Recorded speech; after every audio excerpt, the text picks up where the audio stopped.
The following is a special presentation of Tony Curry Radio.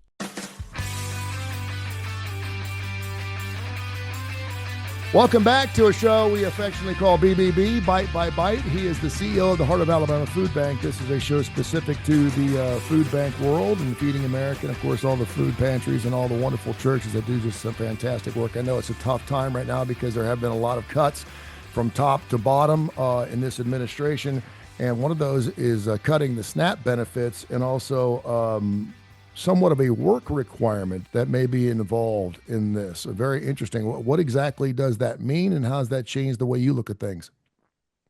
So the SNAP requirement, they've made it very clear when they're looking at doing the Farm Bill, which determines for the next 5 years, they're looking at cutting SNAP benefits, which for those of you maybe tuning in for the first time is what we call a supplemental nutrition assistance program, or food stamps. And so all that comes down to the states, and then each state is allowed to carry that program out, and they can put administrative requirements. In the state of Alabama for years it's kind of gone back and forth depending on who's in charge, but typically when the Republicans are in charge, and Alabama's a very red state, as you know, they've put work requirements in. And so I was asked, matter of fact, just this very morning, I was doing a survey for Jackson Hospital, a local hospital.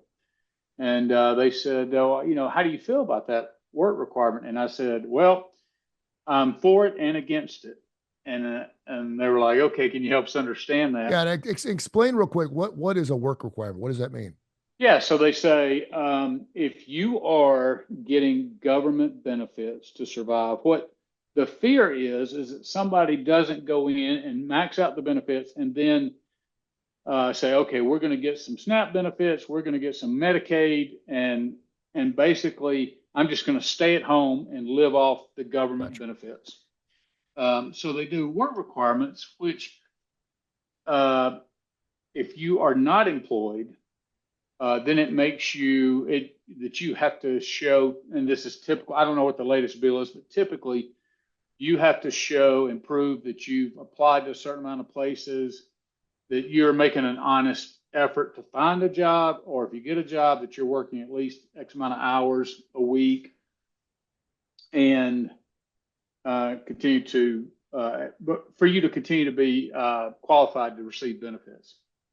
And so again, going back, I was like, well, I am for it and I'm against it. And so that's the best way I have to explain it is this. I understand that in government benefits, oftentimes and there are exceptions, but it's young people have a child, and lots of times, especially in generational poverty, they'll have children. They don't have the skills. They necessarily don't have the work ethic. They don't have the drive. Because they've lived from generation to generation in poverty. So they've seen their grandparents, they've seen their parents just live in that generational poverty. And the people who are requiring this are like, we don't want to just continue to feed into that system. What we want to do is force people out of that. And so that sentiment that there's some accountability or some requirements, in other words, they're trying to give people who receive benefits some skin in the game. And again, I think there's waivers if you are disabled or certain ages, and I mean that's built into a process. But if you, they used to call it able-bodied. If you are able-bodied, in other words, you can go to work, then there was going to be a requirement to do that, or to prove that you're seeking employment. I'm for it. On the flip side of that, here's why I'm against it.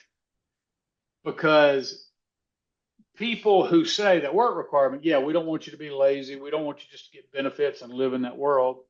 The problem is it shows a lack of understanding and depth of the poverty problem that so many people we serve encounter, which is, I grow up in an environment, I may not have seen somebody get up and go to work every day. I may not understand how to problem solve. I may not understand how to make sure I have everything I need to get to work on time and timeliness and all the things that we want in employees. Mm-hmm. And so to tell somebody, go get a job, the implication is, well, the only reason they can't get a job is because they're lazy. And that's the vast majority of the cases is not the case. I'm not saying that there's not that element. But if you have somebody who wants to, oftentimes, I mean, there's 5 social determinants of health, and one of those is transportation. So you may have somebody that lives in a rural environment who desperately wants to go to work, but nobody has a car in the family. Mm-hmm.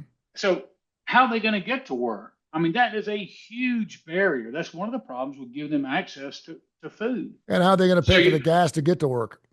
Exactly. How are they actually going to go out and buy a car? Where's the money going to come from to buy a car to even maintain it? On and on and on. So what I'm in favor of is kind of a combination of that, saying we're going to require you to work. Initially, though, you're going to be required to case manage and overcome some of these problems. Like, we're going to send a case manager and work it out with you and try to give you some help of how to navigate this space. If you're willing, then that caseworker can sign off on that and you continue to receive your benefits and grow as a person. If you don't, if you choose not to, like if you're not willing to make an effort, if you're not trying to be a part of the solution, mm-hmm. In other words, I used to say it, if you don't have the want to yourself, yeah, then fine, that taxpayers shouldn't support that. So I like both elements. I like empowering people, creating pathways for them to excel, but giving them financial support along the way so that they can meet their immediate needs and elevate themselves out of that. The problem is with the case management requirements, obviously it's more costly, it's more you got to fund, all of those kind of things. But I don't like the idea, and that's not everybody, but I don't like the idea of putting work requirements, but giving the people who need it, legitimately need it, that hand up, that way to create a pathway forward. Because lots of times you just say, go to work, and you have no idea all the barriers that they face. So it's going to be a real challenge. It's going to be a further burden on the food banking system, as we talked about, I think, last week. But again, we're prepared to do whatever we have to do to meet Love the your needs attitude, man. as best we can. Love your attitude. HAFB, hashtag it, or go to hafb.com.org. It works either way. And please give when you possibly can. And if you listen to the show, you realize that no one's been safe from these cuts. I mean, it's gone from top to bottom, and I love the fact that you're a glass half full guy, and it is what it is, and so you just have to work through it and pray and hope that the Farm Bill comes through and everything turns around. Thank you, my man. I will talk to you soon. Thank you. Have a great weekend.